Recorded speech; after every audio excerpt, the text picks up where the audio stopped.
L'Afrique du Sud compte l'un des taux de criminalité les plus élevés au monde où les drogues et les armes à feu sont utilisées par des gangs pour alimenter la violence. À titre d'exemple, seulement dans la province du Cap occidental, près d'une vingtaine d'enfants ont été assassinés depuis le début de l'année 2017. À Lavender Hill, où les écoles ont été fermées il y a quelques jours à cause des violences, Connie Abrams, une retraitée de 62 ans, a créé un club de tricot où les élèves passent leur week-end à confectionner des articles en laine. Son objectif est de les éloigner de la violence en leur montrant ce qu'ils peuvent apporter à la société. Il y a toujours des violences dans ce quartier, surtout à cause des gangs.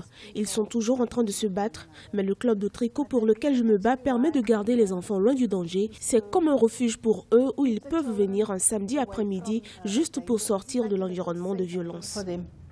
Connie Abrams vit à Lavender Hill, l'un des quartiers les plus dangereux du Cap, un township souvent appelé décharge de l'apartheid, car il appartenait autrefois aux gens que le gouvernement de l'apartheid considérait comme non blancs. Dans son club de tricot, les jeunes apprentis, qu'elle et son groupe de volontaires veulent éloigner de la violence, ont entre 6 et 16 ans. C'est très amusant de venir tricoter et ça te sort de la rue, où il y a du gangstérisme et tout ce désordre. Nous ne voulons pas de cette vie. L'adhésion au club de tricot est gratuite. Le club accueille plus de 60 participants les samedis et près de 200 dans les clubs scolaires. Connie Abrams croit en son projet car il éloigne les jeunes par la même occasion de la violence des quartiers pauvres en leur offrant de nouvelles perspectives pour un avenir meilleur.